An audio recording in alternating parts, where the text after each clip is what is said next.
E aí, tá tudo bem com você? Bom dia, eu sou o Wellington Calazans e este é o programa Expresso da Manhã, que começa a partir de agora, transmitido a partir de Estocolmo, capital da Suécia. E eu já vou esperando aqui o nosso querido Rômulus Maia, que daqui a pouquinho chega direto da Suíça. E vamos fazendo essa tabelinha aí, né? Bom dia para todo mundo que chega agora, como o Pedro Nicolas, Gilberto Rufino, Bete Garcia. Bom dia para você, onde quer que esteja. A nossa produtora Camila Gouveia, acordando sempre muito cedo. A Cicleide Cassiano, bom dia, Cicleide. Bom dia, Janaína Miranda. Bom dia para Júlio Oliveira e também para Sidney Castilho. Bom dia para Sandra Jordão e para Cati Ferreira. Para Silhouette Madeleine. Para Ingrid Cordeiro. Para Val Vidal Vieira, VVV, Lala Ribeiro Munhoz. Um bom dia para todo mundo que está chegando. Ana Tomazini também está chegando, está na Irlanda. Bom dia para Niobe Cunha. Olá, Niobe. Amanhã é seu dia aqui, hein, Niobe? José Luiz Bresolim, bom dia. É isso, começou o programa, o Rômulo já chegou. Eu fico caladinho para não ficar interferindo, tá bom?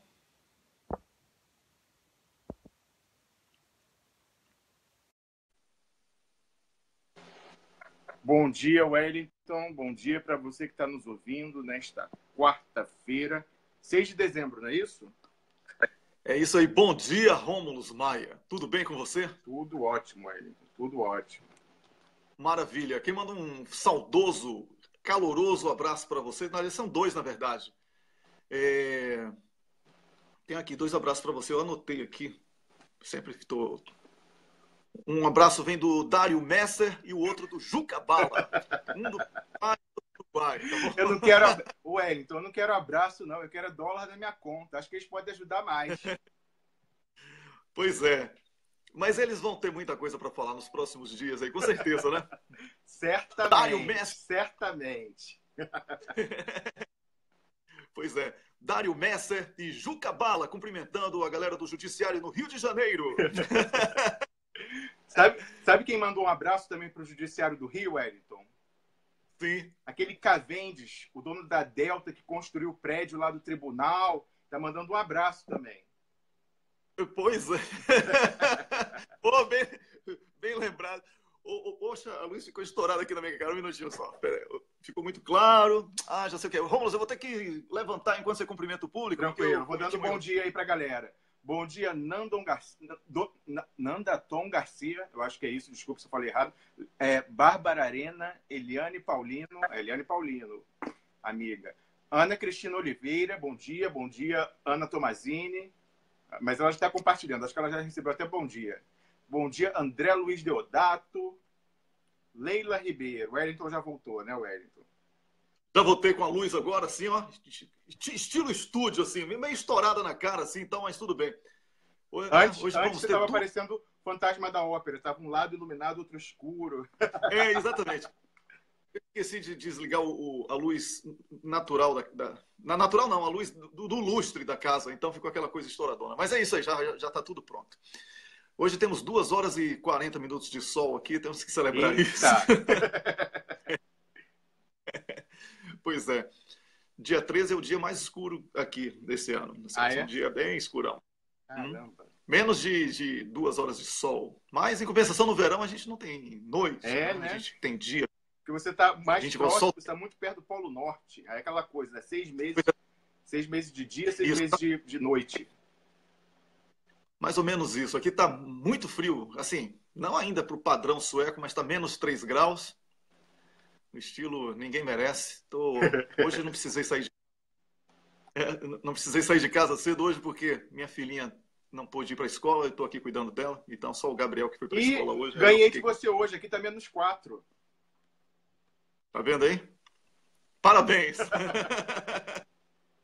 Então, vamos começar o programa. O programa de hoje tem a Patrícia Vauquier, que vai falar mais uma vez, sobre construção pesada que tem sido destruída pela Lava Jato, por essa operação farsa, que nasceu com o discurso engessado de combate à corrupção, totalmente potencializado pela mídia corrupta do Brasil, sobretudo a Rede Globo, campeã de sonegação de impostos e de fraude junto à FIFA, de sugar do brasileiro não apenas o sangue, o suor e a alegria, mas também as riquezas do país, apoiadora de ditaduras e geradora de instabilidades. Uma emissora que é concessão pública, vive do que é público, mas destrói o povo e o Estado para o qual ela deveria servir. Resumir bem? Wellington, você sabe que a Patrícia parece que ela tem um sexto sentido, porque ontem, conversando com ela, né, para definir a pauta, ela falou assim, sabe o que eu quero falar também? Quero falar do dilema do prisioneiro com a Odebrecht, a questão dos tantos executivos. E aí você vê que saiu depois na imprensa aquela notícia, se salvo engano, na Folha, falando que o Marcelo Odebrecht está para sair da cadeia e falando do conflito dele com relação ao restante da empresa e o próprio pai, porque quem organizou aquela mega delação, pelo menos a versão oficial, quem organizou aquele acordo dos 77, aquela coisa combinada, foi o pai. E ele se insurgiu, porque imputaram a ele, Marcelo Odebrecht, segundo ele, crimes que ele não cometeu, tem imprecisões, tem mentiras. Isso é o que saiu na matéria dizendo pessoas interlocutores dele. Então, na empresa, segundo a matéria, parece que o clima está terrível, porque está todo mundo temendo que ele saindo da cadeia, que ele vai falar alguma coisa, entendeu? Não sei, não sabemos, mas assim, Patrícia vai falar sobre isso também. Pois é, saiu uma nota ontem sobre isso, que longe de celebrar a saída da cadeia do Marcelo Odebrecht, está havendo um verdadeiro furacão no interior da empresa, sobretudo na cúpula. A chegada dele pode significar uma verdadeira avalanche, inclusive nas vidas daqueles que colaboraram com mentiras, com planilhas emprenhadas por interesses da turma da Lava Jato e da Polícia Federal, e muita coisa vai acontecer dentro e fora, né? Você sabe que sempre vai respingar, não é? Wellington, você sabe que essa questão da Odebrecht ela é para a gente entender. Você pensa assim, agora com a revelação do Tacla Duran, a Odebrecht vai virar público e vai falar que também foi achacada. Não, não vai. Porque se eles fizerem isso, o acordo que eles costuraram dos 77 e mais o acordo de leniência, que é com a empresa, com a pessoa jurídica, a PJ, tudo vai ser reconhecido como nulo. Nunca produziu efeito, porque está viciado lá desde a origem. Então, embora eles tenham sido achacados, mas também mais ou menos achacados, né? Porque ao mesmo tempo eles são os donos da Caixa Preta, então eles têm influência, eles sabem, pessoal de cima, lá em Brasília, né, no STF, quem que estava na planilha original. Então, assim, os dois se chantageiam mutuamente. Mas, enfim, eles temem que isso seja reconhecido como nulo. Então, eles não querem reabrir essa discussão. E eles estão com medo que o Marcelo Odebrecht voltando, a discussão seja reaberta. Pois é, inevitável. Porque quando na origem tem o problema tem que ser combatido na origem. Porque se você ficar trabalhando a consequência da mentira, você só está piorando uma mentira. Então, meias verdades não existem nesses casos, não é? Ou é verdade ou é mentira. Nesse caso é uma situação barroca. Ou um ou outro, não tem ou pecado ou perdão. Né? Ou pecado ou perdão. Ô Rômulus, vamos lá começar o programa. Você vai entrar em contato hoje com a Patrícia, não é isso? Chamo, sim. Já estou chamando ela, nossa amiga Patrícia Vauquier. Ela que é formada em arquitetura, ela é mestre em engenharia civil e tem doutorado em administração de empresas, sabe tudo de infraestrutura, telecom, de construção. E já falou com a gente na semana passada sobre a destruição das empresas de construção e engenharia civil brasileiras e vai continuar no tema hoje. Mas agora tratando também dessa questão, desse dilema dos prisioneiros lá dos 77 executivos, com a saída do Marcelo Odebrecht, que foi alguém que resistiu por muito tempo, e no final foi enquadrado porque todo o entorno dele aderiu ao esquema da panelinha de Curitiba. Então, bom dia, Patrícia. Você está me ouvindo? Patrícia?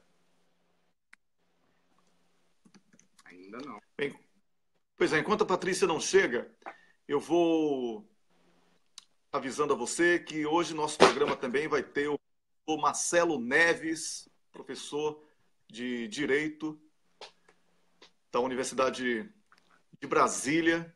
Ele vai falar aqui sobre um tema que é bastante delicado. Um tema bastante delicado, mas é que praticamente uma aclamação popular que é um impeachment de Gilmar Mendes. Então, o professor vai estar aqui, o professor Marcelo Neves está aqui com a gente falando sobre esse assunto. Pois não, Rômulo, já está com a Patrícia aí? Alô. Oi, Patrícia, tá me ouvindo? Tô. Bom dia, Patrícia. Bom dia! Eu estava comentando com o pessoal aqui que você parece que tem um sexto sentido, né? Você falava já há muito tempo dessa questão que o Marcelo Odebrecht resistiu. Na semana passada, no programa, você já reforçou isso, que ele resistiu quanto pôde. E aí depois saiu aquela notinha lá. Talvez eu já vejo, Wellington, como um reflexo das revelações do Tacla Duran. Porque eles querem já ir se precavendo para quando a casa cair. E aí a Patrícia falou que quer falar sobre isso mais um pouco, né, Patrícia? Sobre o Marcelo Odebrecht e o caso da Folha. A Folha deu voz para o Marcelo Odebrecht. Pela primeira vez, depois de tanto tempo, o Zé que publicou ontem, postou ontem no grupo do Face um artigo falando da Folha e dando justamente voz para o Marcelo Odebrecht. Se fosse na época que ele deu o depoimento dele para o Sérgio Moro, a Folha não falou nada. Ninguém do PIG falou nada. E agora eles deram voz para ele. Não sei se deram voz para ele por causa do Tacla Duran ou porque o Marcelo Odebrecht vai sair e tá rolando essa história do Tacla Duran. Tá rolando essa história. Tá rolando essa denúncia do Tacla Duran. E aí a gente se pergunta como que a gente deixou chegar lá.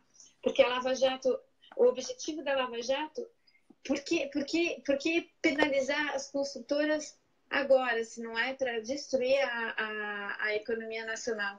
Eu estava lendo uma tese ontem, porque na semana passada acho que saiu um artigo também, falando que teve um historiador, acho que...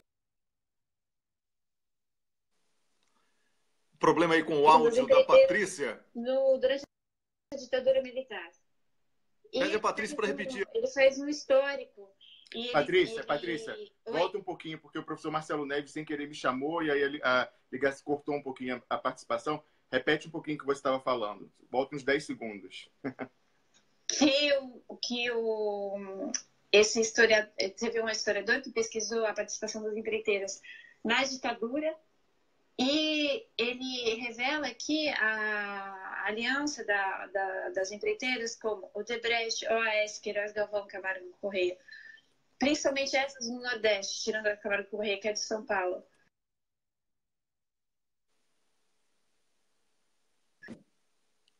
Pois é, tá acontecendo Volta alguma um pouquinho, coisa. Patrícia, desculpa, tem gente me ligando. Por favor, não me liguem. Faz o seguinte, pode desligar aí, ô Rômulo, com a Patrícia eu ligo para ela aqui daqui. Não, tá já mandei a mensagem, tá bom, pode continuar, Paty. Estão ouvindo agora direitinho? Estamos ouvindo. E assim, e naquela época ele retrata, inclusive, com reportagens, porque é uma tese histórica, com reportagens do Globo, na época as empreiteiras aparecem como eles que mandam no Estado. E a Lava Jato mudou essa perspectiva, falando que do jeito que você mesmo já falou, que por que chegar no chefe, no presidente do executivo, nos políticos, uma vez que o ciclo já tinha sido fechado entre corruptor e corrupto, entre os diretores da Petrobras. E isso vem de muito tempo, desde a época dos anos 70, desde a época da ditadura. O próprio Emílio Odebrecht, na declaração dele, no depoimento dele, fala que não é novo isso, não é uma história nova. E por que resolvem penalizar tudo agora? Eu sei que é uma indústria que o próprio Moro perguntou para o Palocci, no primeiro depoimento do Palocci, se não era melhor, por exemplo, por que produzir a tecnologia no Brasil, se não era mais barato pegar as perfuradoras alugar as perfuradoras da China, da Coreia do Sul, da Coreia, porque desenvolver essa tecnologia aqui, dando a entender que a gente estava desenvolvendo tecnologia aqui só por causa da corrupção, só para favorecer a corrupção. Essa é a ideia que eles querem passar. E aí eu acho que seria interessante o Luiz Cláudio Pereira, Luiz Paulo Pereira, não, é esse o nome do psicólogo. Luiz Cláudio Moura. Luiz Cláudio Moura, perdão, desculpa.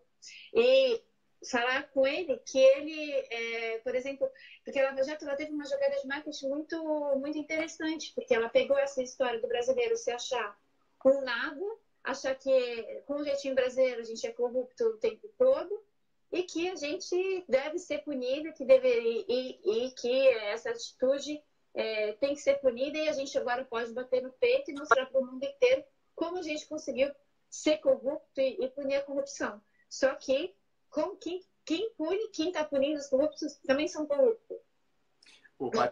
Enfim. E uma outra coisa a Lava Jato importou muita coisa dos Estados Unidos. Eu não sei se vocês já ouviram falar do dilema do prisioneiro. Sim, certamente. Só explicando para quem está nos ouvindo e não sabe, o dilema do prisioneiro faz parte da teoria dos jogos, que é muito aplicado hoje em dia no pensamento econômico, em que ele é uma metáfora para dois prisioneiros que são pressionados a delatar, entregar. Os dois cometeram crimes.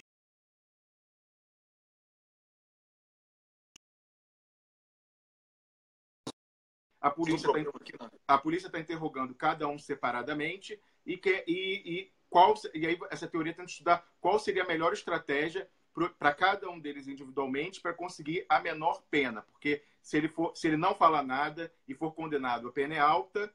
Se ele falar e confessar o crime, a pena é média. E se ele não falar e o outro assumir, a pena é mínima, ele está livre. Então, só que ele não sabe o que o outro vai fazer. Então, esse é o conhecido dilema do prisioneiro. Fala, Paty.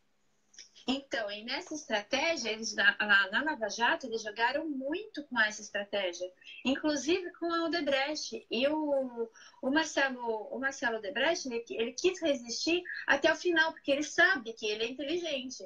Ele sabe que a melhor estratégia, mesmo porque você acabou, no dilema do prisioneiro, você acaba obrigando quem é inocente a confessar coisa que não fez. Na reportagem da Folha ontem, eles deram voz e falaram uma coisa que o Marcelo Odebrecht vem denunciando desde que ele foi preso, que a prisão dele foi injusta, que não tinha a prisão preventiva dele é injusta, que não tem por que ele tá preso e que a Lava Jato pegou executivo que não tomava decisão para fazer uma delação que não era o cara o responsável. Patrícia, o Wellington quer fazer uma pergunta. Fala, Wellington. Fala, Wellington. Olá, bom dia, Patrícia. Mais uma vez, bem-vinda ao programa. Patrícia, dia, nós estamos falando... Obrigada, eu fico muito feliz de fazer parte. Prazer todo nosso. Patrícia, nós estamos falando aqui muito sobre como foi construído esse desmonte em relação ao Odebrecht, que era um símbolo da construção civil brasileira, a despeito de outras empresas também de grande porte no Brasil terem sido detonadas nessa operação farsa chamada Lava Jato, que foi preparada para a destruição do Brasil e do Estado Social. Mas a pergunta, em outros países, no caso, por exemplo, dos Estados Unidos, a construção civil e a indústria pesada e até a pesquisa científica estão muito atrelados às Forças Armadas e sequer entram no orçamento público porque eles fazem parte de assuntos estratégicos. Ninguém nem sabe quanto é que eles gastam, porque não precisam prestar contas, porque isso é visto como um segredo de Estado. Você acha que será essa a única forma de resgatar a indústria pesada brasileira, sobretudo aí a construção civil, que gera milhões de empregos? Patrícia, só complementando a questão do Wellington, lembrando que a Odebrecht estava profundamente envolvida nos projetos de segurança do Brasil, de segurança nacional. Ela tinha a Odebrecht Defesa, a questão lá dos mísseis, ela tinha a sociedade com a francesa DCNS para construir o submarino nuclear. Então, um dos motivos da Odebrecht ter sido derrubada também era para acabar com qualquer pretensão do Brasil de autonomia em tecnologia militar. Fala, Paty. Romulo, um minuto.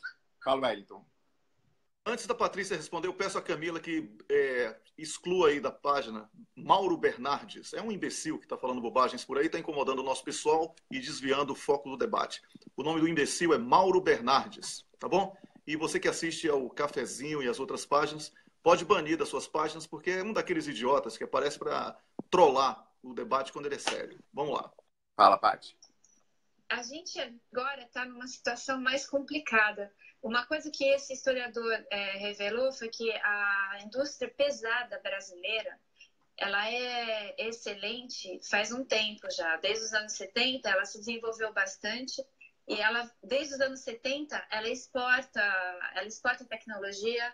Ela sempre esteve atuante em vários países do mundo, principalmente no Oriente Médio e na África. E agora, com esse desmonte, com tudo isso que aconteceu, tem um problema que eu acho que talvez o referendo revogatório, isso o Rumos pode detalhar melhor, porque as empresas elas fizeram um acordo de leniência com os Estados Unidos, com diversos países, e teve várias empresas, a Odebrecht é uma delas, a Petrobras é uma delas, a Embraer é outra, que aceitaram intervenção americana durante um período aí, durante 5 anos. Eu não sei como que vai ser possível recuperar. Se ao mesmo tempo eles detonaram as empresas estão realmente bem prejudicadas. Se ao mesmo tempo eles assinarem esse acordo que vocês estão denunciando com a União Europeia, a Europa tem as 5 grandes maiores, a Europa e os Estados Unidos. A Europa está com 3, 4 grandes construtoras que fazem a indústria pesada, que esse acordo pode acabar, e a gente pode acabar com a indústria nacional de vez, e a gente ter chance de nunca mais recuperar. É esse o objetivo, porque a gente, Male teria chance de se recuperar se não tivesse a intervenção americana. Você imagina um cara dentro da Odebrecht, dentro da Embraer, dentro da Petrobras, defendendo todos os interesses americanos da política expansionista, desenvolvimentista que essas empresas brasileiras têm. Aí é que eu me pergunto, em cima disso, você ainda assina um acordo de livre comércio com a União Europeia, que autoriza o setor de serviços. Eu não sei qual pode ser a consequência. Não, a consequência disso tudo não é boa. Patrícia, foi muito... Eu vejo de uma maneira muito pessimista. Muito importante, Patrícia, seu lembrete. Nós conversamos aqui ontem no programa Cafezinho, no almoço, com o representante dos serviços públicos, uma confederação que reúne os trabalhadores, 20 milhões, mais de 140 países. Ele que tinha sido proibido a organização dele de ir para a reunião que vai haver em Buenos Aires, e onde está prometido a assinatura desse tratado de livre comércio entre o Mercosul e a União Europeia. É importante esse seu lembrete, porque como a gente ressaltou aqui, quando falamos com o embaixador Samuel Pinheiro Guimarães, e também ontem com esse representante dos movimentos dos trabalhadores, esse tratado ele inclui o setor de serviços, e você fala muito bem, eles detonaram a engenharia nacional e vão abrir o mercado para empresas que são das maiores do mundo. Então, Patrícia, foi importante você lembrar disso. E, concluindo a nossa conversa, eu acho que é algo que a gente tem que chamar a atenção da sociedade, como você bem falou. Referendo revogatório é a saída, porque para tudo, para o que está acontecendo, e também para essa questão da abertura do mercado com relação a esse tratado de livre comércio, que é pior do que a ALCA. A ALCA que causou tanta grita, esse com a União Europeia consegue ser ainda pior. Tá certo, Patrícia? Não, tá certo. E aí eu não sei como você que é advogado, você sabe melhor, essa intervenção dos profissionais do governo americano dentro de empresas estratégicas brasileiras, com a desculpa de monitorar a corrupção,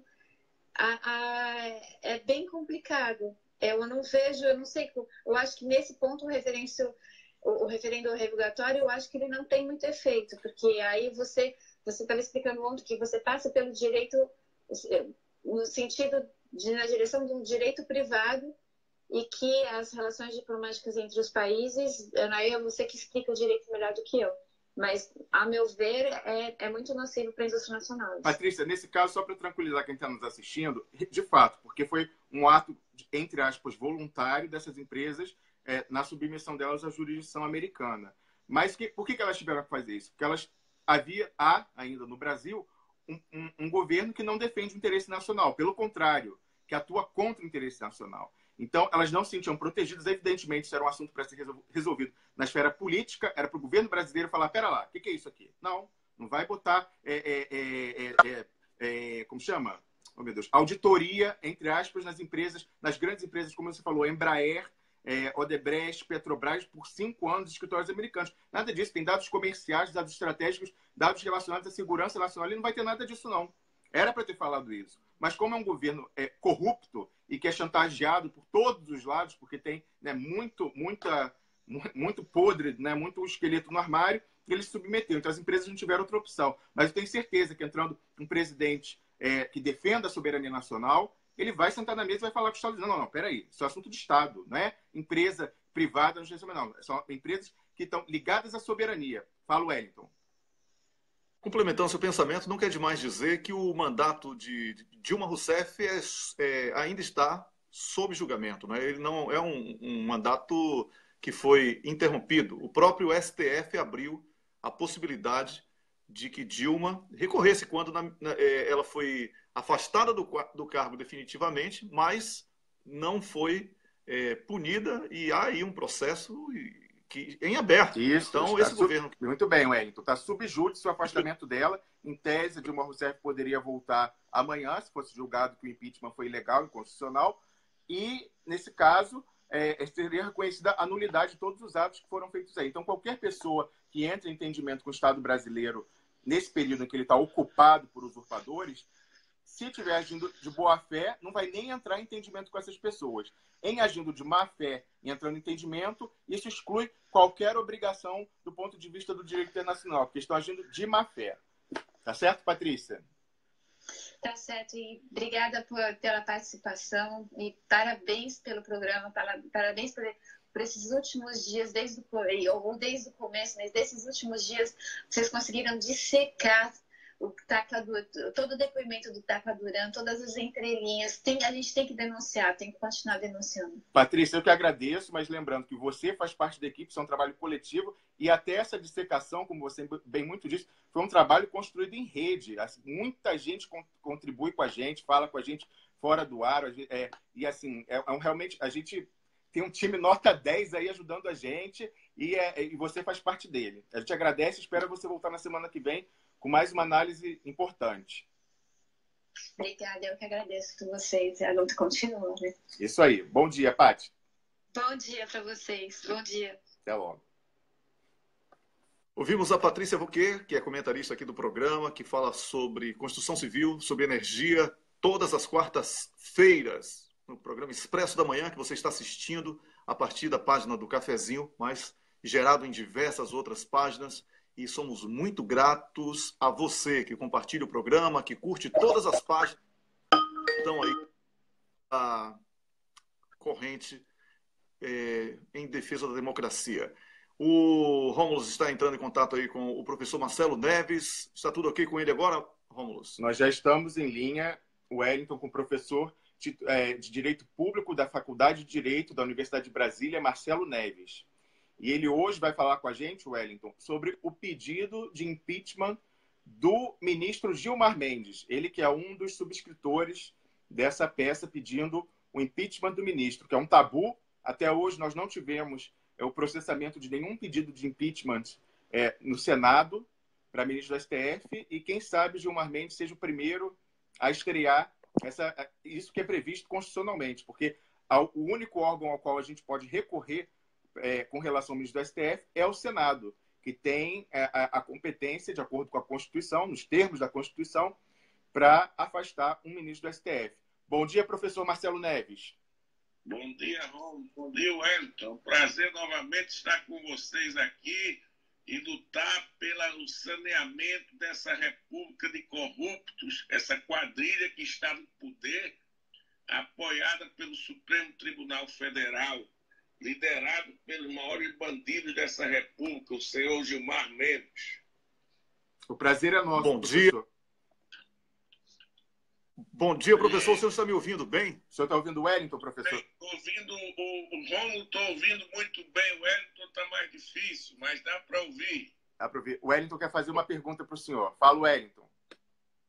Professor, nós temos todos os motivos para acreditar que o STF precisaria de uma instância superior para ser julgado, não é? Porque o senhor vai falar aqui sobre o Gilmar Mendes, mas nós teríamos uma fila de juízes que não cumprem os pré-requisitos assumidos no juramento, diante das leis, diante da Constituição, diante dos representantes do povo brasileiro nas casas do Senado e também do Congresso Nacional. E eu gostaria de saber do senhor qual a razão de hoje, né, porque todos os dias ele nos dá um motivo para que esse pedido de impeachment de Gilmar Mendes seja consumado. Veja bem, o Wellington, não tem nenhum motivo para que o processo de impeachment do ministro Gilmar Mendes tenha andamento. Não há nenhum motivo. Em primeiro lugar, nós temos que apresentar que o Gilmar, praticamente, ele infringiu todos os dispositivos do artigo 39 da lei de impeachment, que trata de crime de responsabilidade de ministro do Supremo Tribunal Federal. O artigo 39, no caso do ministro, não vai para a Câmara, vai direto para o Senado. Diz que proferir julgamento quando por lei seja suspeito na causa. Exercer atividade político-partidária e proceder de modo incompatível com a honra, dignidade e decoro de suas funções. Veja bem, nós entramos com um procedimento, com um pedido de impeachment, uma denúncia, em 2016, eu junto com o ex-procurador-geral da República, Cláudio Fonteles, pessoa íntegra, a professora Gisele Citadino, do Rio de Janeiro, o professor Maués, do Pará, e também o subprocurador da República. Então, nesse contexto, nós apresentamos que Gilmar, em primeiro lugar, proferiu julgamentos quando, por lei, ele é suspeito ou impedido. O impedimento é objetivo, é mais forte que a suspeição. Quem não pode, o menos, é claro que é proibido do mais. Então, isso é claro que na linguagem antiga do 50 não tinha distinção. Mas ele julgou impedido.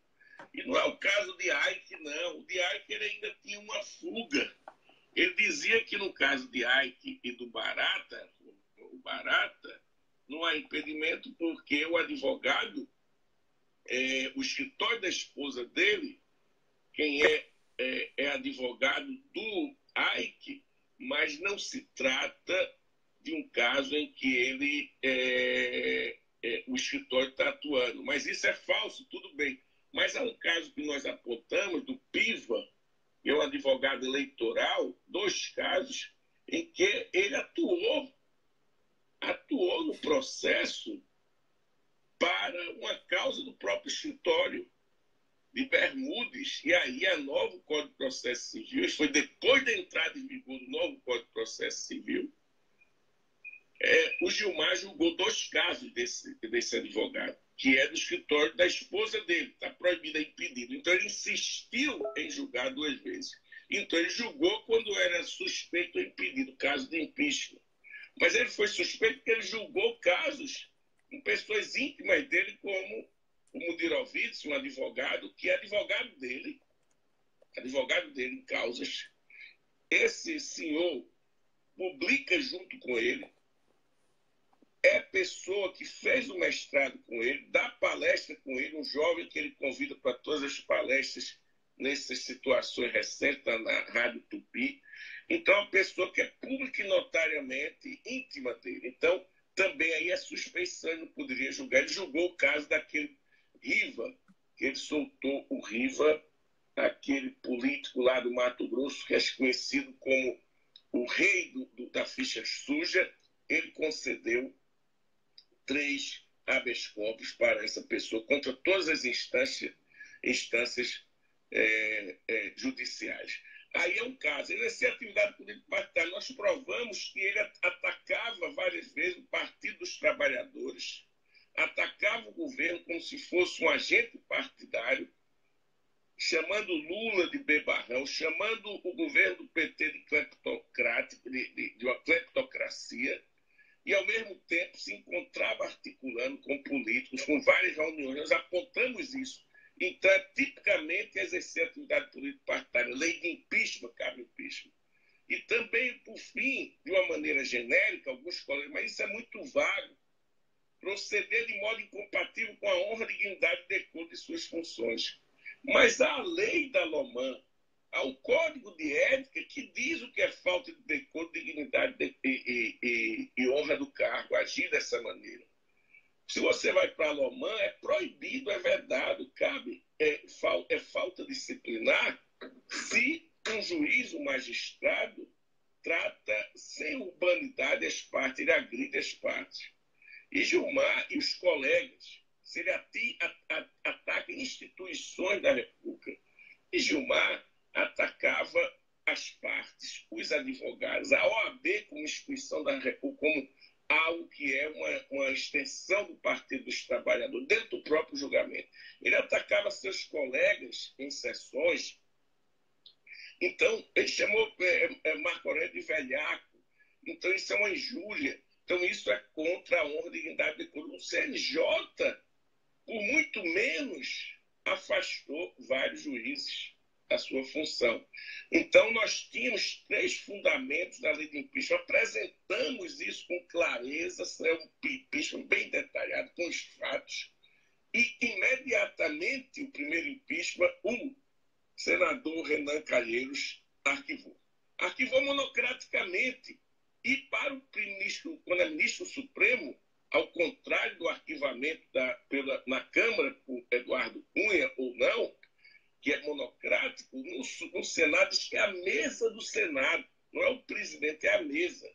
E Renan arquivou sem consultar a mesa. Então aí já é um problema. Mas além disso, o Renan não poderia julgar Gilmar. Ele é um juiz atípico aí. E se aplica subsidiariamente o Código de Processo Penal. E o Código de Processo Penal determina que, se um juiz é réu de outro juiz, ele não pode julgar esse juiz. E Renan é réu do Supremo, ele é réu de Gilmar. Sob Gilmar, sob a jurisdição de Gilmar. Ele não poderia, aplicando subsidiariamente o Código de Processo Penal, como determina a lei de impeachment, julgar. Nós entramos com mandado de segurança explicando tudo isso. O Supremo, o ministro Fachin, até hoje não levou ao plenário. Decidiu monocraticamente, nós fizemos um agravo para ir, e nós temos esse direito que vá ao plenário. Na verdade, o Supremo rejeitou um mandado de segurança de um grupo de advogados de São Paulo, entre eles o Comparado, mas é outro mandado de segurança, mas o nosso está arquivado lá com o Fachin. O Fachin não leva.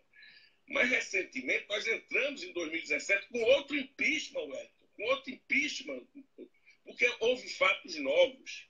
E os fatos novos, um deles, o principal, foi a ligação com a Aécio. Ali mostra-se claramente que ele está realizando atividade político-partidária. Ele conversa com um presidente de um partido por telefone e ele se compromete a cabalar votos, é a linguagem lá no Nordeste, a pedir votos a senadores, a 3 senadores. Um ele diz, eu já falei com Flecha. Quer dizer, ele está atuando como agente partidário do presidente. E vou falar com Gereissati e com Anastasia. Sendo que Anastasia e Flecha estão lá também com um problema no Supremo. Além da atividade político-partidária, a força do ministro é que ele pode constranger essas pessoas que estão sendo investigadas ou sendo réu. Então, a atividade político-partidária é clara, provada por interceptação telefônica.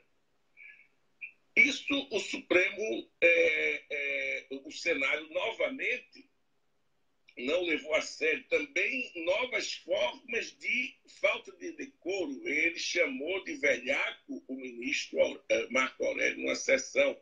Isso é uma injúria contra um colega, evidentemente é contra a honra, dignidade, decoro de suas funções, por muito menos do que Gilmar fez de forma sistemática. Muitos juízes lá do interior, sem apoio político, eles foram afastados de suas funções. Então, alô? Oi, estamos ouvindo, professor. Pode prosseguir. Então, nesse contexto, novamente, o atual presidente do Senado, imediatamente, sem qualquer fundamento, que se fosse inepta, nesse caso não só assinou esse grupo que eu falei antes, mas mais de 30 juristas, entre eles também o doutor Hugo Melo, que foi presidente da Associação Brasileira de Magistrados Trabalhistas, também um colega procurador, o Rômulo, lá da Bahia, também, que é perseguido, o Hugo Melo, e várias outras pessoas se envolveram. Foi arquivado monocraticamente, sem ser decisão da mesa, e o presidente do Senado também é investigado. Então, como juiz atípico, subordinado à investigação pelo Supremo, eu não sei se ele já se tornou réu, ele deveria se declarar suspeito. Nós entramos agora com mandado de segurança. Foi distribuído para o Celso Melo, mas nenhuma resposta. Mas vejam bem, Wellington e Romulo, nós dessa segunda vez não entramos só com o impeachment, com o pedido de impeachment. Nós entramos com a reclamação disciplinar perante os Supremos. Está na mão da ministra Carmen Lúcia desde o ano passado, julho ou agosto. Isso era para que fosse avaliado as infrações disciplinares. Por quê? Como o CNJ não tem poder sobre o Supremo, quem cabe de julgar por falta disciplinar os ministros do Supremo é o próprio Supremo. Então, nós entramos e a ministra Carmen Lúcia nunca movimentou em gaveta até hoje. Não recebeu, apesar de ligação e procura do nosso advogado, dizendo que era um pedido do ex-procurador-geral da República. Nada disso foi suficiente para uma audiência onde nós levaríamos um memorial. Tudo calado no Supremo. E outro aspecto é que nós entramos também com a notícia crimes na Procuradoria da República, com um tratamento, na época, o Janot. Ele disse que ia trabalhar isso no outro dia também. Ele não adiantou nada, ficou arquivado na gaveta, não arquivado formalmente, sem andamento.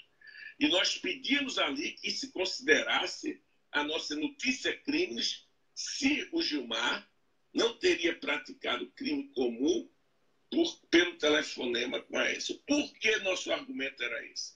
Porque na denúncia apresentada por Janot contra o Aécio, caracterizando como corrupção e formação de quadrilha, ou crime organizado, ele coloca como uma das provas o telefonema para Gilmar, a gravação. Então, nosso argumento foi o seguinte: se isso é prova de um crime, tem que se averiguar uma denúncia, não cabe uma denúncia também contra Gilmar por ser cúmplice nesse crime, porque ele que estava participando da ligação.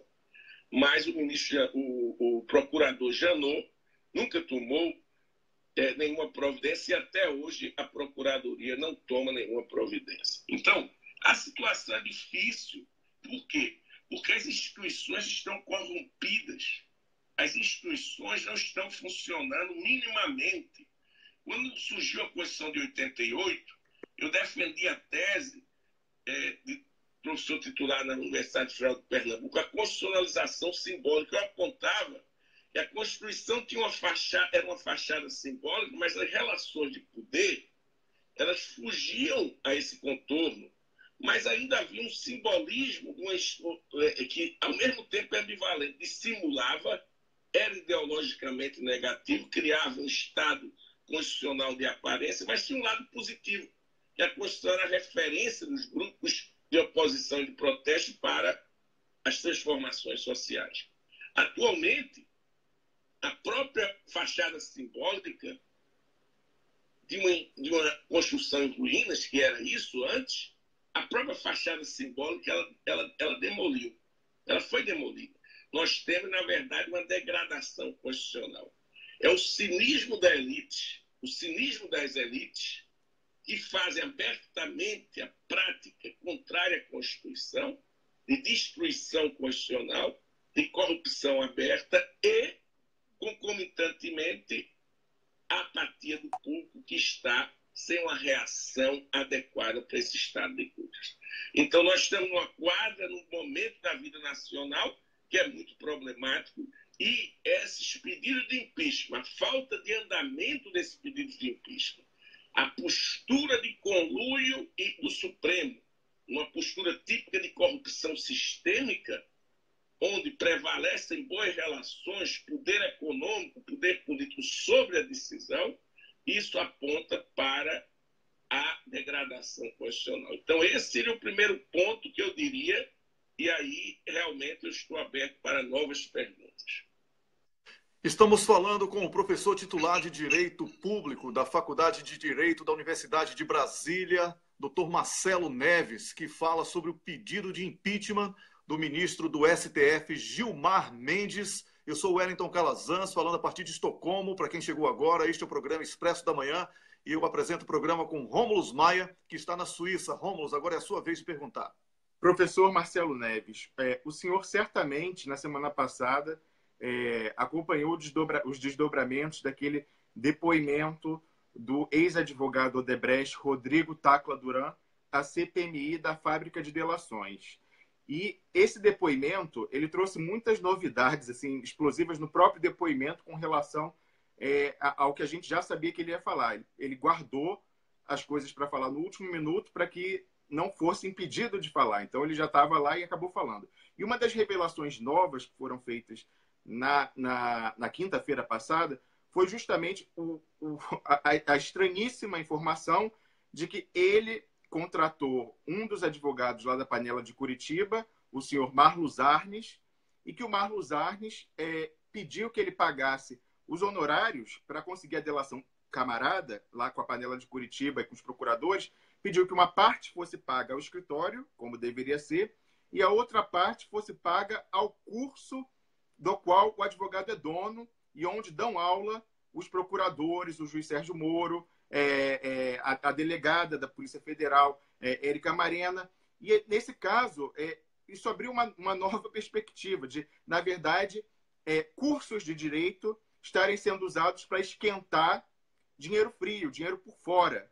E aí eu pergunto ao senhor, com essa hipótese que foi aventado agora lá no Paraná, se no pedido de impeachment, tanto de 2016 como esse de 2017, se os senhores, os subscritores, tratam da questão do IDP, o Instituto de Direito Público de Propriedade do Gilmar Mendes, e que frequentemente é acusado de provocar para o ministro conflitos de interesse, porque patrocinam o curso dele ou contratam os seus serviços, treinamentos, entidades que mais tarde, ou já naquele próprio momento, estão com casos sob a jurisdição do ministro. Então, eu queria perguntar se o caso do IDP e o conflito de interesse também está contemplado nesses pedidos de impeachment, professor Marcelo Neves.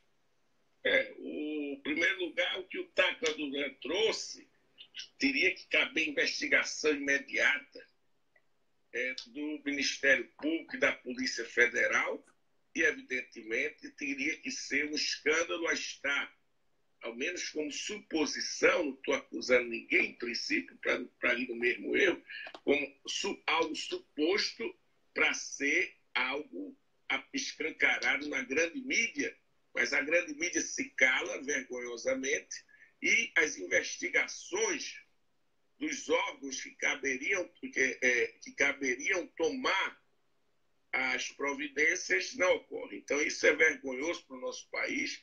O Moro praticou crime, claramente, quando ele distribuiu aquele gravou, já por gravar ele praticou crime contra a lei de interceptação, por ser autoridade incompetente para tal, ao gravar Dilma, mas ele foi sem querer, não foi, porque ele insistiu e, tendo consciência daquilo, ele divulgou e disseminou o áudio. Então foi muito grave aquilo é crime. Professor, professor Marcelo, sim, só para complementar, não só divulgou, ele deu naquela oportunidade o login e a senha dele no sistema da Justiça Federal para o jornalista Matheus Leitão, filho da Miriam Leitão, entrar, baixar os áudios e transmitir imediatamente na Globo News. Então, certamente, também deve ser uma falta funcional administrativa.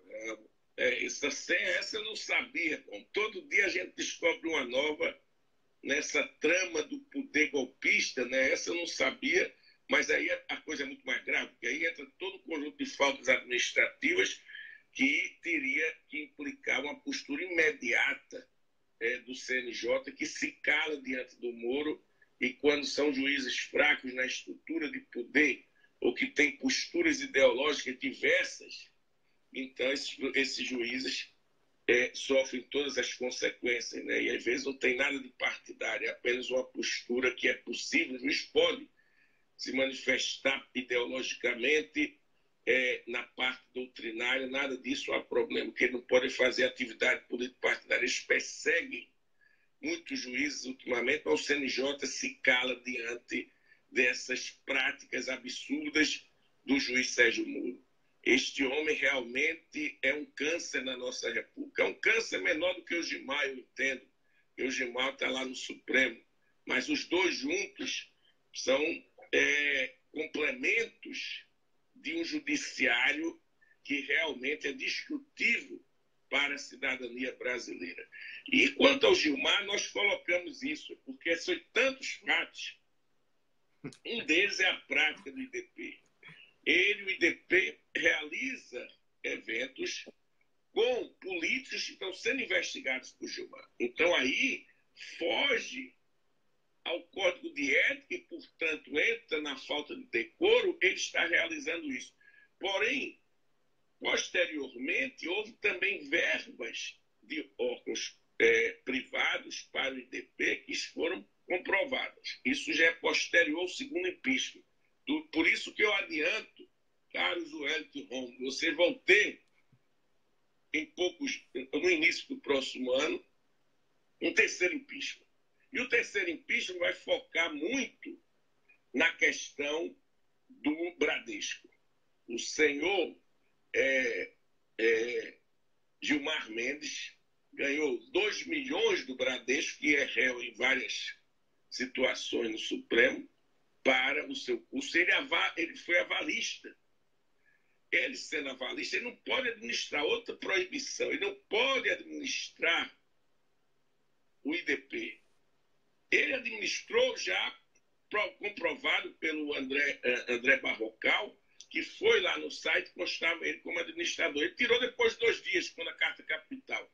Mas ele foi em algum momento, ele descumpriu a Constituição e também as normas disciplinares. Caberiam a providência, no mínimo, por parte do Supremo em termos disciplinar. Mas agora ele recebeu dinheiro do Bradesco, ele que avalizou, quer dizer, ele atuou de certa maneira com uma postura de um administrador de fato. Esse dinheiro entrou, quem é que vai dar dinheiro com juros baixíssimos assim? Eu queria saber, eu estou com dívida para me acabar aí com o Banco do Brasil, que eu pedi um empréstimo consignado, professor universitário, quis comprar um apartamentozinho e acabei, não tinha como pagar, fui no consignado de última hora e os juros são altíssimos. Como é que esse ministro ele consegue um benefício desse, que é um juros assim que só em casos excepcionais que ocorrem por obrigação até de órgãos de financiamento como o BNDES para projetos sociais? Quer dizer, mas ainda mais grave, o filho dele, aí tem a parte criminal mesmo. O filho dele recebeu desse dinheiro uma parte para 12, não, é muito mais, 12 milhões foi para o filho dele comprar a parte do Paulo Gonet. Ou seja, o dinheiro não foi para o IDP. O dinheiro também foi para o filho de Gilmar comprar a parte do Goné, do Paulo Goné, que saiu porque ia para a Procuradoria da República. Então, o que nós temos aí é uma situação muito grave, porque o IDP está em relação com o setor privado. Gilmar atua como avalista, que ele é um administrador de fato, e o filho dele usa uma parte grande do dinheiro para comprar uma fatia. Então, o dinheiro não foi só para o IDP, foi de forma ilícita, informal, para o filho dele comprar uma parte e ficar tudo dentro da família. Então, aí nós vamos entrar, estamos preparando. É claro que eu sou muito cuidadoso e faço estudo todo, estou acompanhando esse caso. E outro caso que nós vamos entrar é também as ligações de WhatsApp com o Aécio. Foram 49 no período que ele estava julgando. E no dia que ele toma uma posição, que é contra os precedentes, de dizer que o Aécio só pode prestar o depoimento depois que ouvir os outros depoimentos. Isso foi uma decisão extemporânea, e nesse dia ele teve vários contatos, e ele conversou alguns minutos com o Aécio. Como pode um ministro supremo estar conversando com um investigado pelo próprio Supremo, dependente de uma decisão sua? Isso fere qualquer elemento mínimo de honra, dignidade, decoro do cargo. Por quê? Porque fere o código de ética da magistratura frontalmente, que é a relação íntima de proximidade com os interesses da parte. Fere a LOMAN também, porque ele está envolvido também com os interesses da parte. Então, evidentemente, eu não ligo 49 por vezes em 2 meses para minha esposa, para o meu filho. Isso é uma intimidade muito forte. Ou então, um namoro. Eu não tenho nada contra. Sinceramente, não tenho nada contra. Pode ter um namoro entre eles, tudo bem. Mas a gente teria que apontar isso. Não há elementos para apontar que eles sejam namorados. Não há, nós não temos isso. Poderia ser. Mas eu não vejo elementos que ele comprovou. A única comprovação seria. Mas se ele fosse namorado, ele também não poderia, porque a relação é íntima. Está entendendo? Então, a confusão. E, na verdade, eu não compreendo realmente como não tenha se feito nada. Nós fomos também, muito discretamente, à Procuradoria um dia desse para apresentar um pedido fundado já na notícia crimes anterior apresentada. Já nós apresentamos um pequeno suplemento sobre esse caso, mas não há resposta, não há posição nenhuma. Então, é a degradação das instituições públicas. Temos que romper com isso. É difícil romper, porque isso está muito presente numa estrutura hierárquica de desigualdades sociais. E não é nada de uma questão cultural, de uma inferioridade do povo brasileiro. Isso é uma onda. Esse culturalismo não cabe, não há realmente uma explicação cultural nesse sentido de que o povo brasileiro é um povo inferior culturalmente. Nada disso. Isso está vinculado a relações de desigualdades profundas, relação também internacionais, assimetrias de poder entre centros e periferias, que exportaram no período colonial escravidão, corrupção para as periferias e mantiveram uma estrutura de dominação. Então, o golpe e essa visão tem que ser pensado em termos estruturais primariamente, em termos de sociedade desigualitária, onde os processos de controle predatório do Estado se tornam mais fortes. A chamada corrupção aqui, no sentido não penal ou moral, mas a corrupção sistêmica, essa tomada ilícita dos aparelhos estatais em benefício de grupos. Isso é típico do Estado periférico. Não é que não haja no Estado Central, mas o Estado Central, eles externalizam isso para as periferias. Embora, claro, recentemente tem havido uma periferização do centro, como eu digo, esse paradoxo, quando a gente vê esse sem vergonha do Trump governando os Estados Unidos. Então já é uma periferização do centro. Aquelas características do espaço das colônias, elas passam a atingir também os centros dominantes, que jogavam lixo para as periferias. Eles jogavam lixo, mas o lixo está voltando. E o lixo está voltando com que, com as formas sociais do terrorismo, eles mexeram tanto lá fora, eles exploraram tanto, jogaram tantas bombas que o lixo está vindo, a migração em massa descontrolada, que hoje, como diria a Prêmio Nobel da Literatura, uma jornalista bielorrussa, ela dizia, a questão hoje dos refugiados é uma questão ecológica, de ecologia social. Você despreza tanto as suas periferias, o seu ambiente social dos outros estados, joga tanta bomba e quer que não haja uma reação sobre seu território. Evidentemente, as pessoas fogem para encontrar um espaço melhor de vida, mais seguro. Então, essa questão é uma questão mais ampla que caberia um estudo não só em termos internos, mas considerar os interesses externos em manutenção desse estado de coisas, entendeu? Então, aqui eu não estou querendo dizer que brasileiro é um patinho feio, inferior, e que alemão ou americano, e você vê isso, a política de Trump, o nazismo que foi. Então, não se trata de um culturalismo, mas sim de consideração das desigualdades sociais profundas do Estado brasileiro, condicionada por processos coloniais, pós-coloniais e imperialistas. Então, isso é que eu quero deixar claro, que não estou aqui desprezando o nosso povo. Agora, se a gente puder falar de uma cultura das nossas elites, é outra coisa. De um hábito, de uma postura de elites dominantes que são destrutivas do constitucionalismo, destrutiva da cidadania, destrutiva da inclusão social, aí isso caberia perfeitamente. Professor Marcelo Neves, o senhor começou falando, nós começamos falando de Gilmar Mendes e o senhor complementou com essa brilhante contextualização baseada no seu humanismo, nessa visão cosmopolita.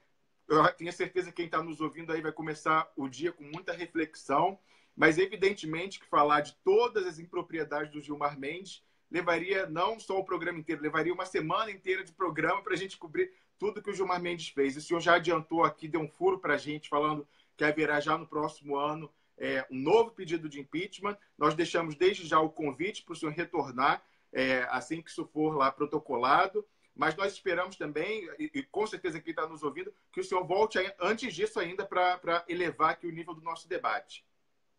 Eu agradeço, bom, pelo convite, é um prazer poder participar e contribuir com o seu blog, que tem sido muito reconhecido a tal ponto, Romulo, que uma TV aí dos Coxinhas, a grande TV Globo, me ligou um dia desse para ir para o Garcia. Eu disse, eu não tenho nada contra sobre parlamentarismo. Como é que o senhor... Não, a gente ouviu o que o senhor falou. Eles foram ouvir vocês aí, eu acho. Perguntou se eu poderia ir, mas qual era a posição que eu ia defender no programa. Aí eu disse algumas coisas. Tinha um taxista que estava comigo do Uber, sei lá. Ele estava do lado, ele falou, professor, pelo que o senhor respondeu, o cara não vai nunca lhe convidar. Foi dito e feito, não convidaram.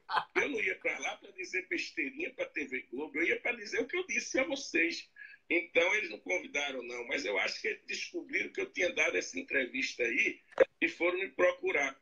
Certo. E realmente o programa de vocês merece ampliar a audiência, porque é algo sério e é fundamental para a nossa situação aqui no Brasil, e nós somos muito agradecidos pelo que vocês têm feito. Muito obrigado aí. Nós que agradecemos, professor. E só ressaltando o que eu falei para a Patrícia, que foi quem falou com a gente antes de entrar com o senhor, esse programa ele não é nosso, é um programa coletivo, e mais do que coletivo, construído em rede.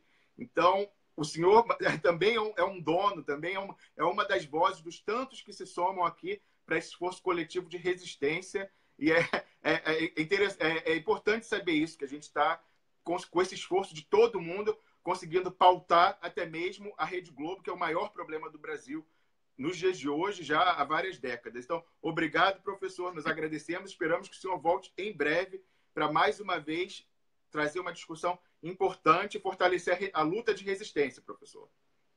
Tá bom, muito obrigado, Romulo. Boa sorte aí, bom dia, e nós continuamos nessa luta. Obrigado. Obrigado, bom dia para o senhor também, professor. Ouvimos o professor titular de Direito Público da Faculdade de Direito da Universidade de Brasília, Marcelo Neves, falou sobre o pedido de impeachment. Começou falando sobre o pedido de impeachment de Gilmar Mendes, deu uma aula aqui pra gente. E eu até peço desculpas por ter perguntado qual o motivo dessa vez para o pedido de impeachment, quando a minha pergunta deveria ter sido o que não é motivo de pedir impeachment quando estamos falando sobre Gilmar Mendes. Na verdade, porque depois do que foi elencado aqui pelo professor Marcelo Neves, fica claro que a justiça brasileira é representada por células podres. Ele citou o câncer no caso de Moro, no caso de Gilmar.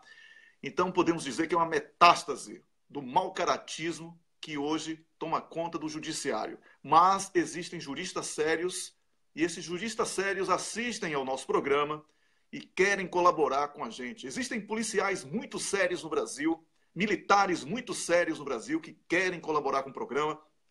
É por isso que eu posso, com muita tranquilidade, com o Rômulus, dar um bom dia especial para o Dário Messer, que está no Paraguai, doleiro que cuida da grana dessa elite podre do Brasil, e a gente vai soltar os podres dele. Espero que as informações cheguem ainda para o Natal como presente. E o Juca Bala, que vai ser um presente para o Bretas, do Rio de Janeiro, tá bom? Então, ao pessoal do TRF4, eu quero dizer, baixe a bola, esqueçam Lula, nada de pressa, não prejudique o processo eleitoral, porque a gente vai pegar vocês na esquina, tá bom? O recado está dado, vocês sabem com quem é que nós estamos conversando, sabem com quem é que nós estamos tratando. Vamos zelar pela democracia. O Brasil não tem vocação para ser colônia da União Europeia ou dos Estados Unidos. Vocês não vão se fechar numa bolha da cleptocracia e conseguir controlar a aspiração de 206 milhões de brasileiros que querem um Brasil melhor e que reprovam este modelo neoliberal que está em curso. Então não adianta. A Globo vai ser fechada? Não sei. Talvez ela seja privatizada, não é? Porque hoje ela é uma empresa estatal que recebe dinheiro do povo brasileiro. Talvez seja isso. O judiciário precisa de reforma? Não tenha dúvida. Todo especialista de elevadíssimo nível que vem aqui ao nosso programa denuncia abusos do Poder Judiciário. O senador Requião, ele denuncia diariamente com os nossos especialistas a República da Meganhagem. Por isso defendemos a Lei Cancelier. É por isso que eu digo, não vamos desanimar. Quem tem que desanimar, Rômulus, é quem está no crime. Quem pratica ilícitos. Nós estamos do lado certo da história e queremos a reconstrução nacional e por isso defendemos o referendo revogatório.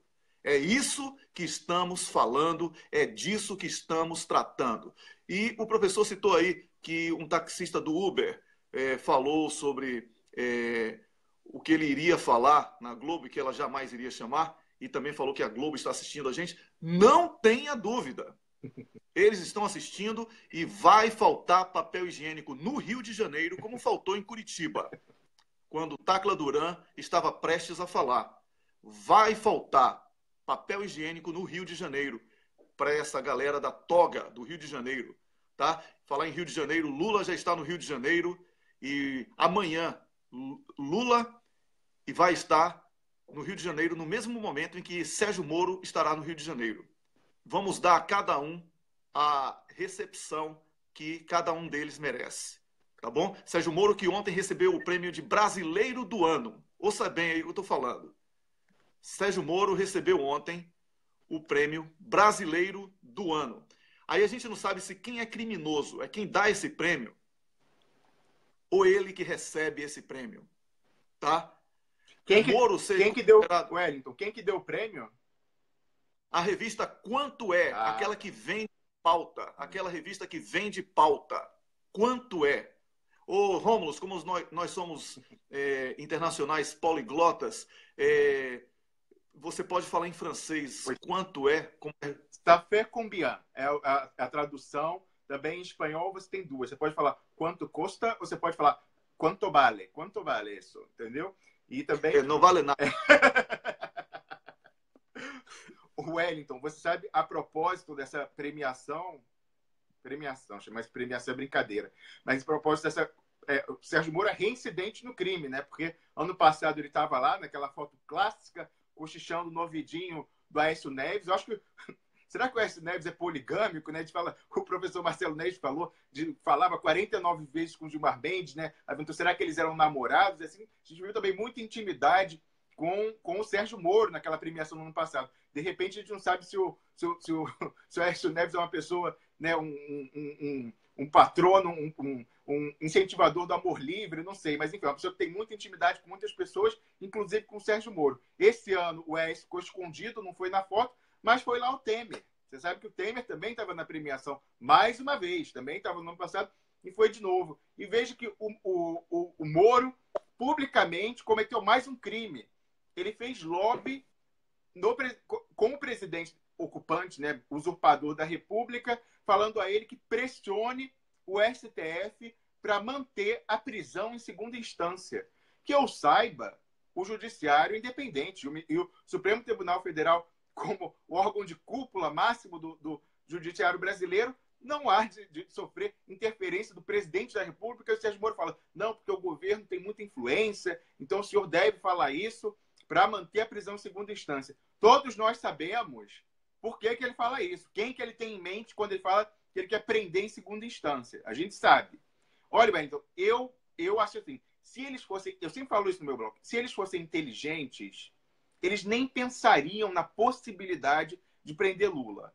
Então, assim, o problema é a gente supor que eles são inteligentes.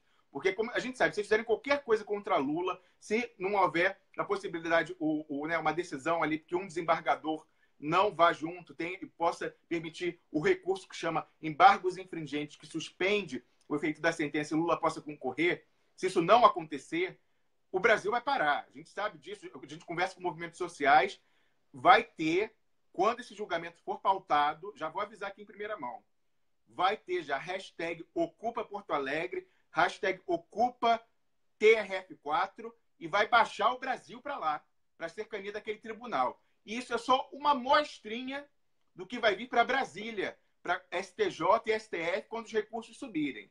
Vocês não estão de brincadeira. Então, se eles fossem espertos, eles acabou, não tem mais. Eles já viram que não tem mais como... Se por absurdo eles impedissem Lula, se o Lula me indicasse, eu seria eleito. Né? Entendeu? Se o Lula me indicasse, eu seria eleito. Se ele indicar a minha cachorra aqui, ela ia ser eleita. Então, eles sabem que falhou. Mas mesmo assim, se por absurdo eles impedirem, será o caos. E vai baixar o Brasil inteiro, primeiro para Porto Alegre e depois para Brasília, porque a chapa vai esquentar. Vocês estão vendo Honduras? Depois eu vou até comentar sobre isso. Vai ser muito pior, não é, Wellington? Diga aí. Com certeza. Eu só quero mandar mais uma vez um abraço para Dário Messer e também para Juca Bala, que estão acompanhando a gente, acordando madrugada no Paraguai e no Uruguai. Um abraço aí, Dário. Grande Dário, um abração para você. Juca Bala, um abração para você também, tá bom? O Rômulus, o Sérgio Moro cometeu também mais um crime ontem. Diga. Ele interferiu diretamente no pleito eleitoral que já começou, né? Quando o DD declarou que era preciso escolher os candidatos certos e etc., o Sérgio Moro repetiu isso, tá? Ele falou que os brasileiros devem rever em quem vão votar em 2018. Eu quero dizer a você, Sérgio Moro, que você sabe que você está totalmente implicado na venda de facilidades que foi denunciada pelo Tacla Duran, porque a sua esposa e o seu padrinho de casamento receberam grana, não é? Receberam grana do Tacla Duran para que ele tivesse a vida facilitada. Então, Moro, esse é apenas um dos seus crimes. Outros crimes serão revelados em breve. E eu quero dizer que o povo brasileiro não tem como prioridade o combate a essa corrupção que você diz que combate.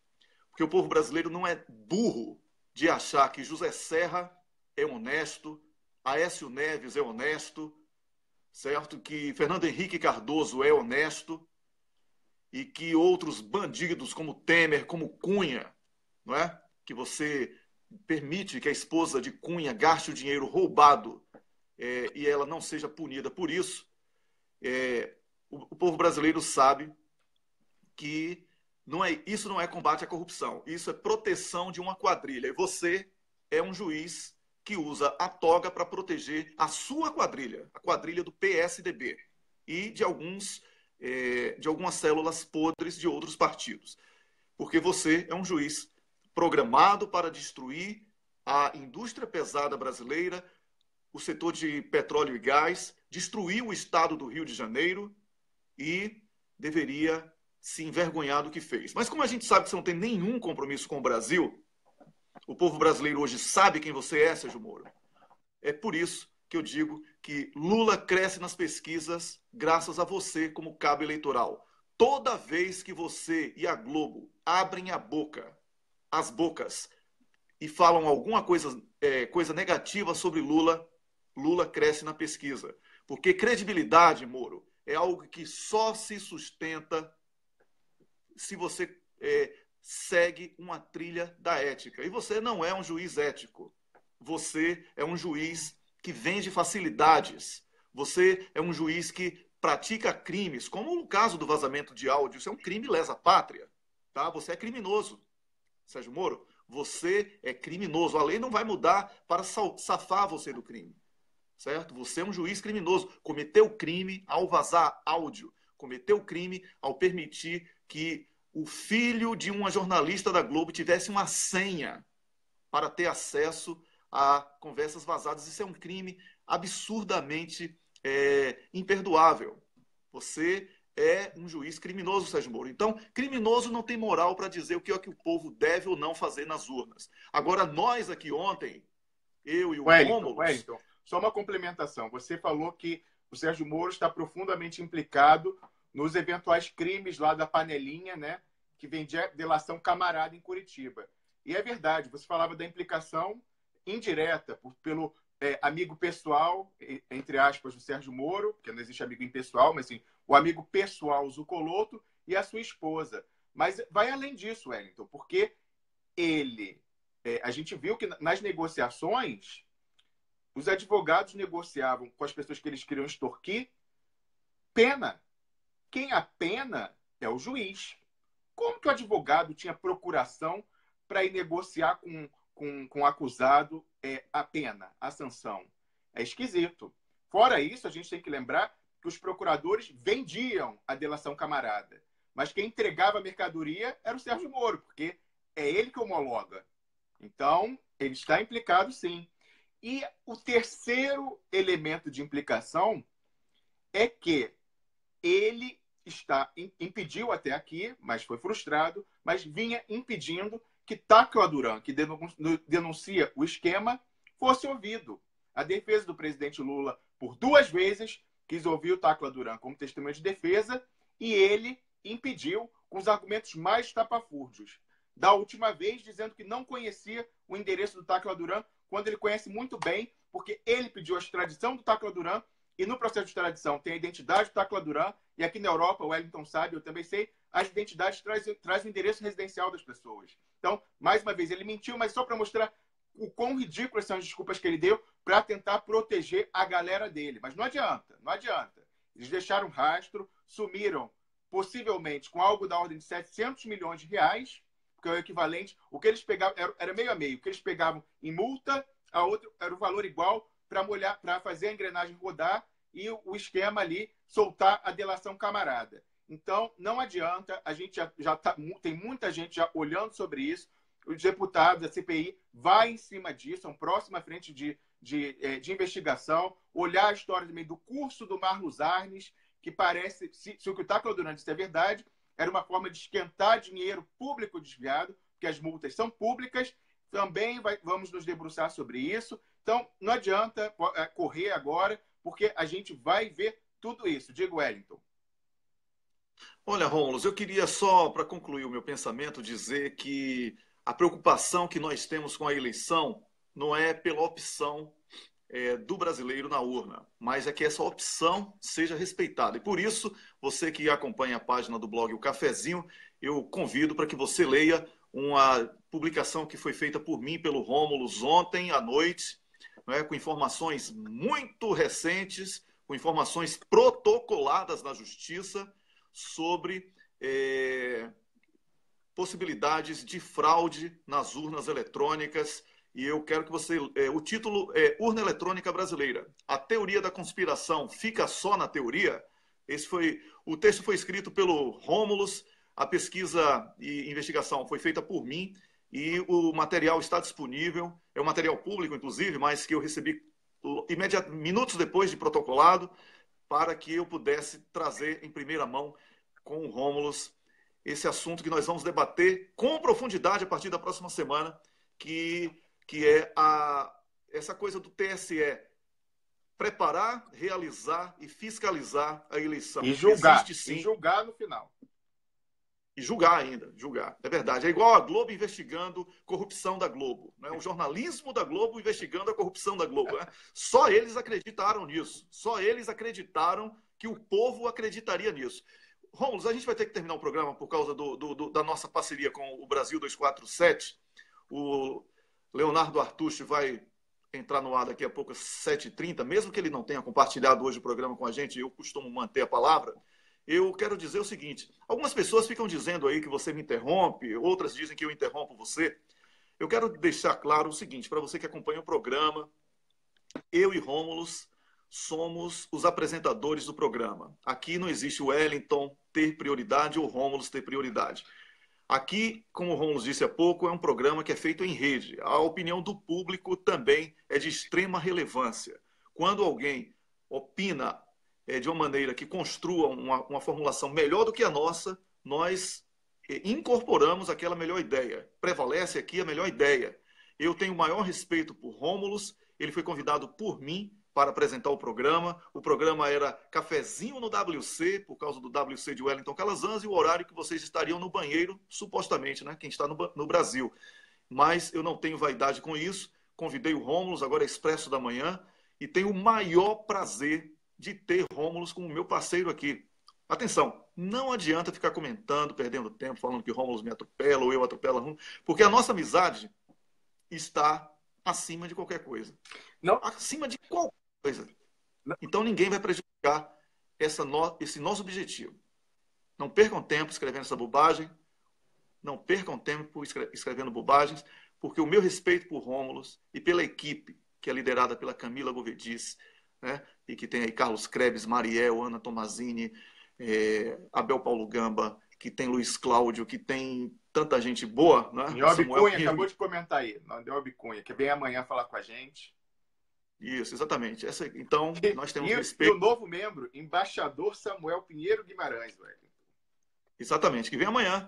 Amanhã temos a Niobe Cunha comentando política e também o embaixador Samuel Pinheiro Guimarães, que vai falar certamente sobre as relações internacionais do Brasil. Eu sou muito grato a você, Rômulus, por mais um programa. Quero saber... Wellington, só antes, deixa eu comentar essa questão. As pessoas têm que entender. Subscrevo tudo que você disse com relação... e acima da nossa amizade, a gente passa o dia inteiro se falando, né, sobre outros temas do programa, mas também, acima de tudo isso, é o que as pessoas deveriam ver, está a luta. Acima de qualquer circunstância pessoal, está a luta pelo Brasil e pelos brasileiros. As pessoas têm que entender essa coisa de interromper. Às vezes, eu mesmo interrompo, dá até problema no som das pessoas, porque aqui é um bate-bola, entendeu? E tem questão de tempo. Então, justamente, a gente está interagindo e construindo o programa com quem está falando, né, os convidados. Então, é assim mesmo, mas a gente vai fazendo. E é por isso, o programa é dinâmico e essa é a fórmula, a gente vai se acertando aí. Então, não tem nada a ver isso, não. Realmente, eu peço desculpa, porque às vezes, quando eu interrompo o Wellington, o som corta. E aí, mas a gente vai... Eu estou me acostumando ainda, eu sou novato, cheguei agora, não sou jornalista, sou advogado, cheguei agora, mas estou adorando isso aqui, adorei conversar hoje com os nossos convidados e adorei saber que a Globo está assistindo a gente, então que a gente está pautando, em vez de ser pautado pelo PIG, a gente ficar aqui, abrir um programa, né, Wellington, para ficar falando o que o PIG falou e ficar reativo. Não, a gente não segue pauta, sendo pautado e sendo reativo, falando, criticando, falando, o Globo falou isso, está errado. Não, não. A gente faz a pauta e eles é que seguem agora. Então é isso aí, Wellington. Pois é, eu não poderia cometer o pecado de esquecer de citar a Tássia Camargo, que hoje vai estar no Cafeína com a gente. O Cafeína que não tem o tema anunciado ainda. O Cafeína não tem o tema anunciado ainda, porque a gente está prestes a confirmar algo tão bom para você que assiste e acompanha aqui a nossa produção, que vocês nem vão acreditar. Assim, vai ser recorde dos recordes do debate, talvez, tá? Eu nem vou tentar antecipar para não vazar a pauta aí para os outros. Meio-dia tem Miguel do Rosário e 6 horas tem o Cafeína. E daqui a pouquinho, às 7h30, no Brasil 247, o Leonardo Artucci bate um papo com você sobre os principais acontecimentos, o que o PIG está noticiando, com uma pitada de veneno, que ele não é bobo. O Rômulo, quem é o cocô do dia para você? Olha, difícil hoje entre o Gilmar Mendes e o Sérgio Moro, mas eu vou ficar com o Sérgio Moro ainda, porque e numa premiação da Quanto É, ter cara de pau de voltar à cena do crime, né? O ano passado foi o cochicho do Aécio. Esse ano foi botando pressão no Temer para pressionar o STF. Então, cocô do dia, Sérgio Moro. Cocô do dia para o Rômulo Maia é Sérgio Moro. Para mim, o cocô do dia, depois de uma aula que foi dada aqui pelo professor Marcelo Neves, eu não poderia deixar de dizer que o cocô do dia é o Gilmar Mendes. Então, o judiciário, mais uma vez, é o símbolo desta porcaria aqui, que é o cocô. Tá bom? O que é que eu fazia no banheiro? Que eu me sinto feliz.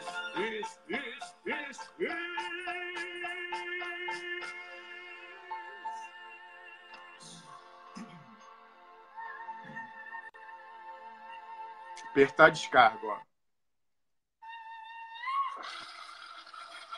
Mas aí você sabe que quando tem Sérgio Moro,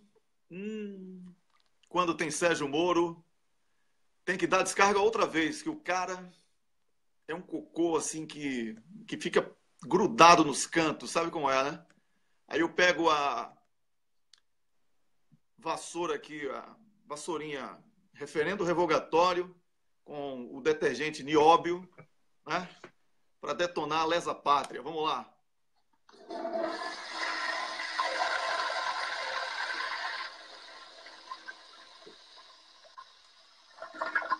Desceram. Gilmar Mendes Moro. Alívio. Que alívio.